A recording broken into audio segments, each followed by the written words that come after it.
Welcome to Six Figure Souls, Doing Good and Making Money, the weekly podcast where I highlight entrepreneurs who have left the grind and designed businesses in alignment with who they are. This is a very special season 9 where I'm interviewing my co-authors of the third collaborative book in the Ultimate Guide series called Leaving Your Legacy.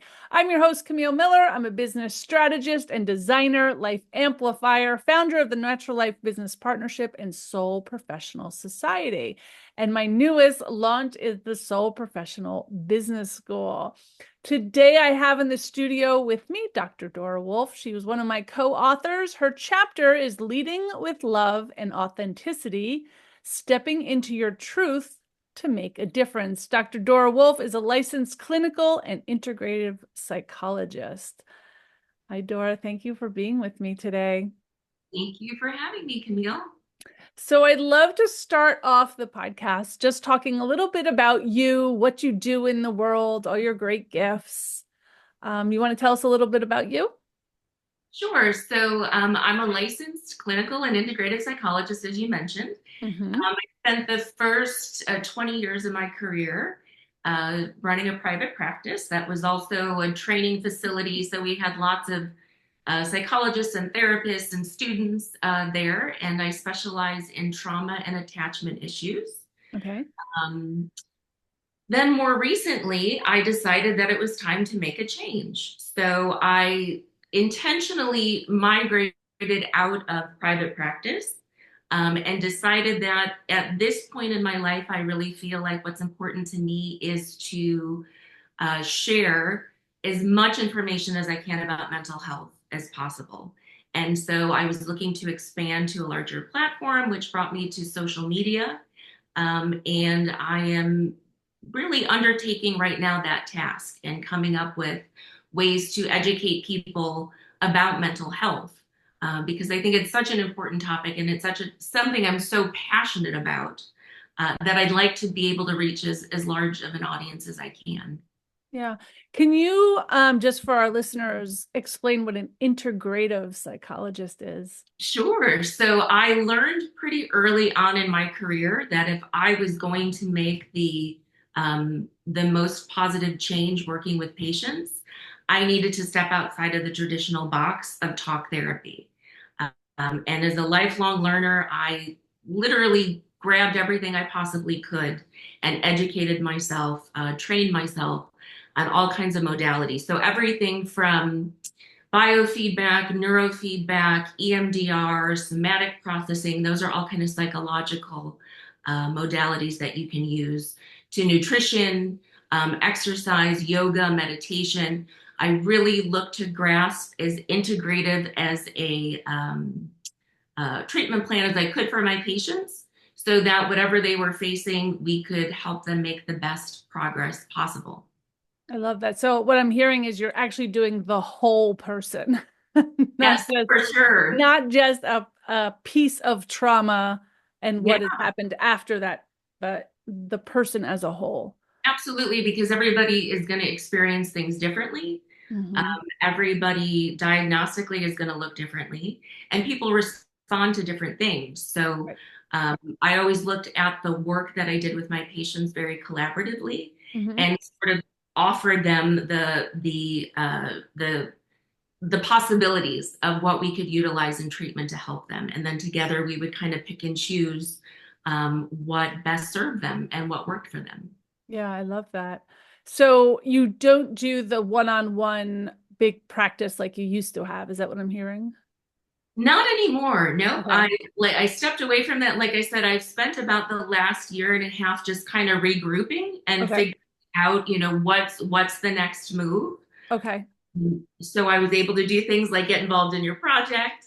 I do some writing for various publications. I've done some workshops and conferences, things of that nature. Okay. And now I'm actually working on a podcast um, Nice.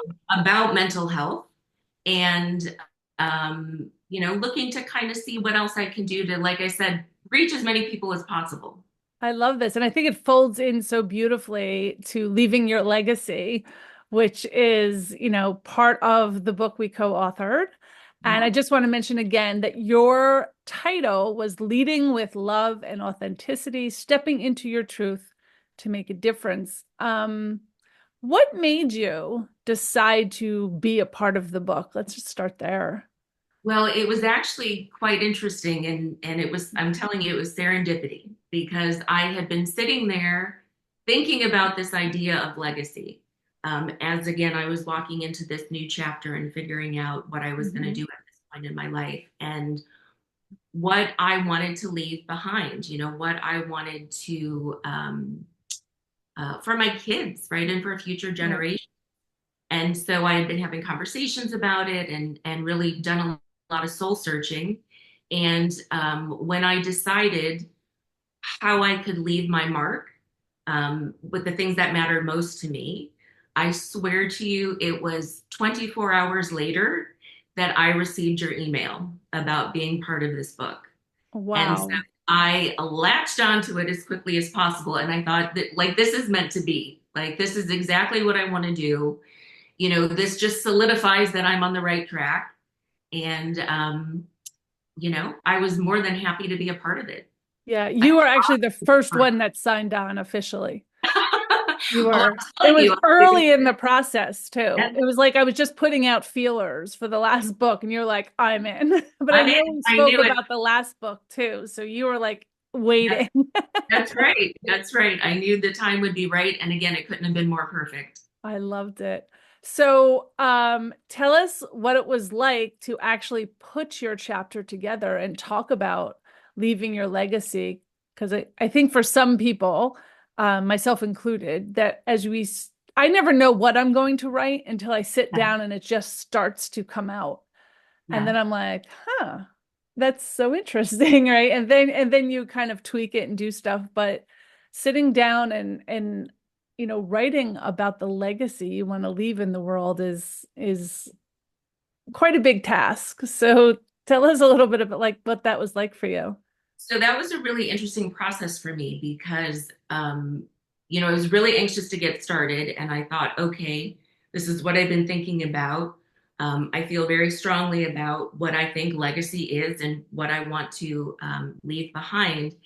And honestly, the writing process threw me through a loop a little bit because what I wasn't prepared for was kind of getting very personal Personal. and kind of digging deep down inside with some things that maybe weren't so comfortable. Hmm. Um, and I also shared that as a psychologist, I'm used to giving a lot of myself in working with patients, but not a lot about myself because it's not about me, Right. right? It's about the person that I'm working with. So it was a little terrifying at first, to be honest, going through this process because I was like, whoa, this is not what I thought it was going to be. And so it took me a minute to kind of, figure out what I was going to write about and go through a lot of different things in my life to kind of narrow down what I thought was the right thing to talk about to sort of tie into the message that I was trying to convey. I love that. Did you have any like aha moments or times you were like, I don't know if I should put that out there? Oh, Because yeah. we all do.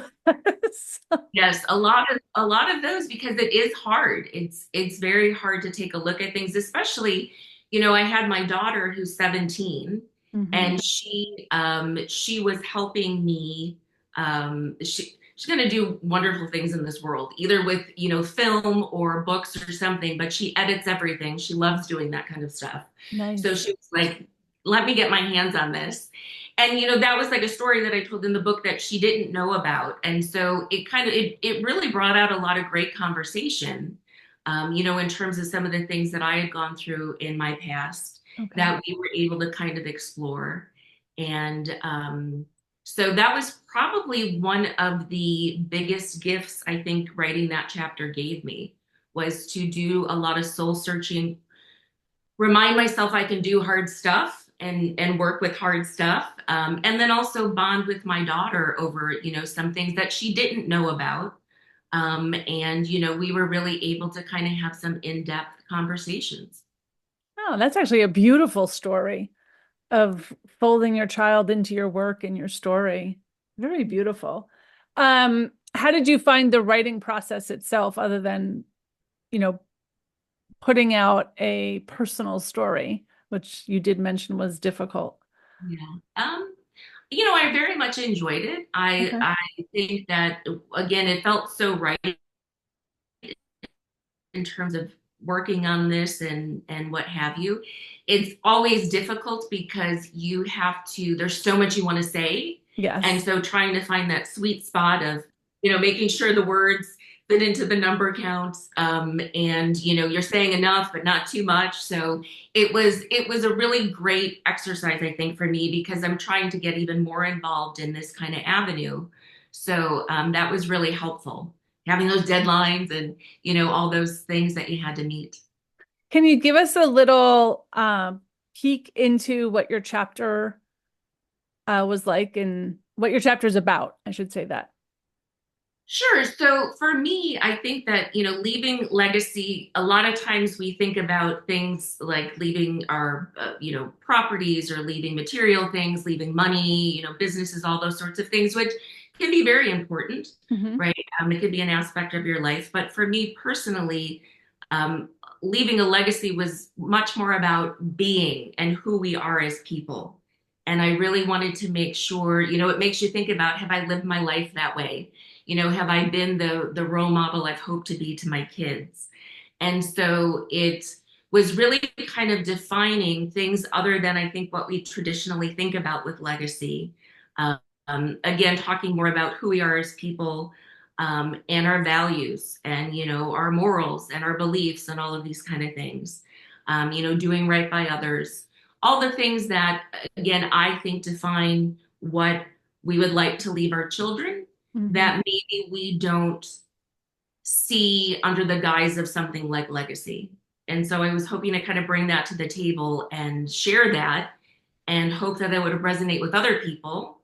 And, it's different than traditional thinking. So I wanted to make sure that people, hopefully, if they said, hey, I think that way too, that we could start a conversation and we could feel comfortable thinking about things that, um, again, maybe aren't often thought of in terms of legacy. And maybe helping people to kind of redefine what they do value and what's important to them, Yeah. and feel comfortable standing behind those things. Yeah. And I will say your chapter was excellent and very inspiring. And Oh, I'm thank so glad. Yeah, I'm so glad that you joined as a co-author.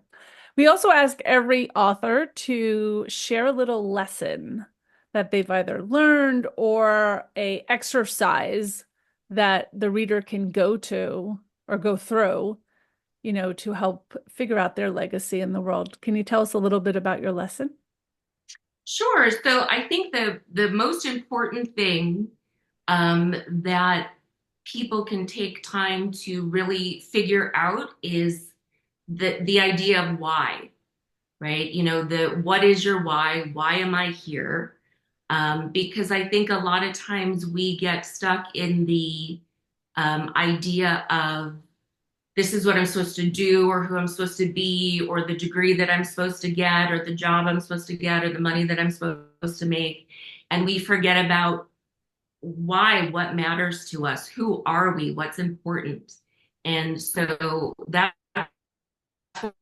one of the first I kind of share with people, and one of the things that I had to go through, because another thing that happens, I think, sometimes for people is we may end up growing up in families that don't exactly match um, who we are and what's important to us and our values. And so if we don't step aside and take a look within, and that's one of the things that I talk about that's been very helpful to me in my life, is doing things like meditation, where you can turn inward, right, and Mhm. develop that sense of inner calm and stillness, and really kind of learn the things that then come to the surface in terms of what matters, what's important, who you are, and what your why is, and to be able to define that for yourself.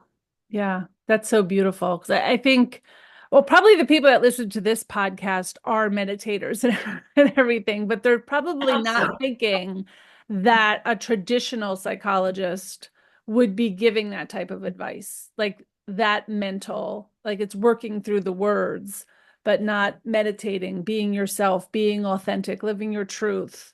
And I think that's the beauty that you bring to everyone, our readers, probably everyone you Oh, touch in the world. thank you.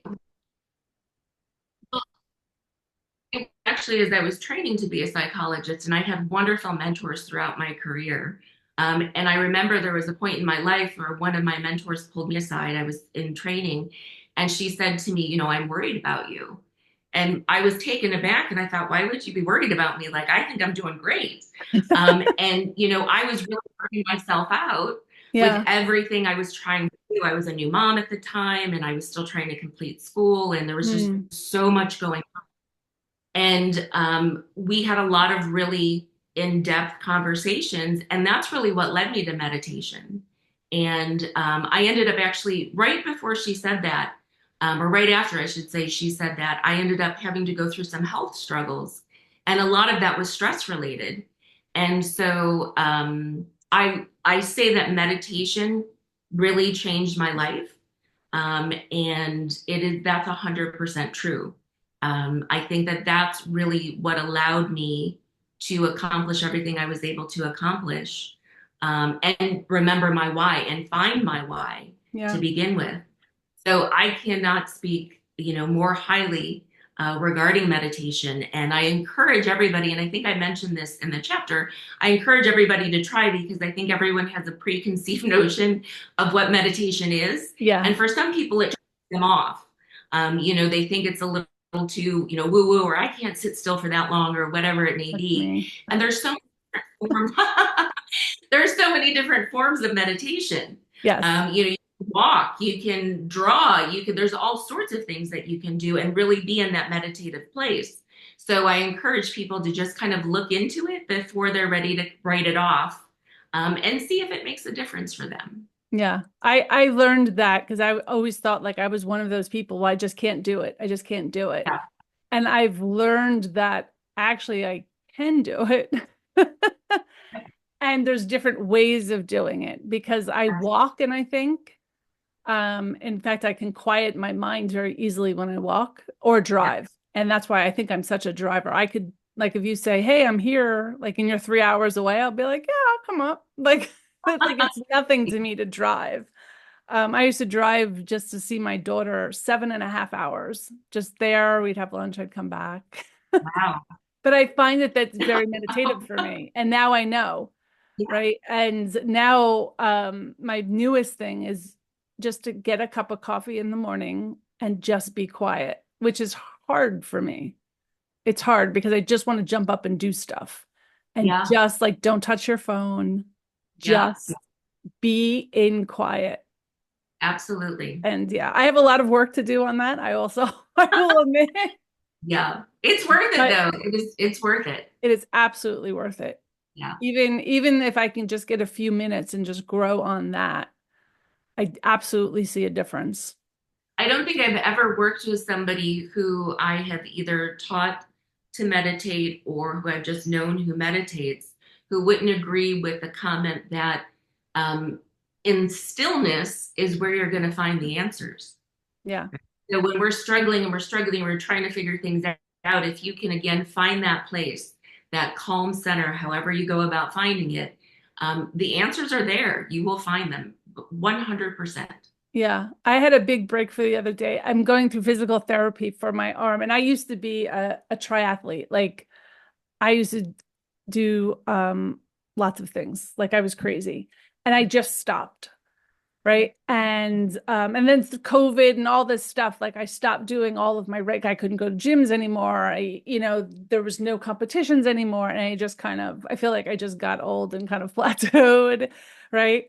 And I was at physical therapy the other day on a machine because I um, need work on my arm.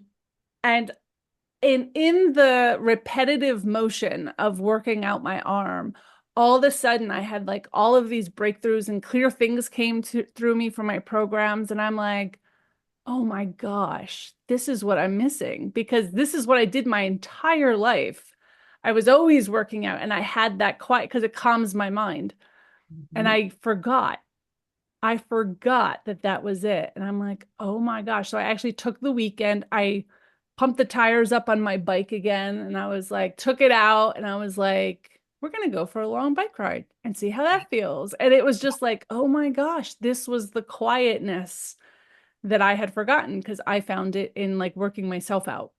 Yep, I- absolutely. Yeah, I'm not the athlete that I used to be, but I was like, I think I just need to do that again, right? Just put it back into my routine. It'll be easier to quiet my mind. Yep, absolutely. So interesting. Great, great advice. Dora, I'm so excited that you were in our book and part of leaving your legacy because it's the last book of the series and you were able to jump in. Tell Thank everyone how to get in touch with you if they want to learn more about you. Sure. So I'm two places right now on social media. You can either go to Facebook. You can find me under Dr. Dora Wolfe, or the new project that I'm working on is Your Mental Health Mentor. Mm. So they can find me there under that. And same thing with LinkedIn. You can find me either with Dr. Dora Wolfe or Your Mental Health Mentor. Fantastic. Well, thank you so much for joining me today. Well, thank you so much for having me. I was very excited and honored to do this project. Oh, thank you. For our listeners, thank you for joining me today as well. If you loved this interview, please share it with your friends and pick up our book. It was launched September of 2024. You can also join others by checking out soulprofessional.com. A soul professional lives in a higher vibration, has an alternative approach to business, and is here to help repair the world. If that sounds like you, come out and join us at soulprofessional.com. Thanks, Dora. Have a great rest of your day. Thanks, Camille. You too.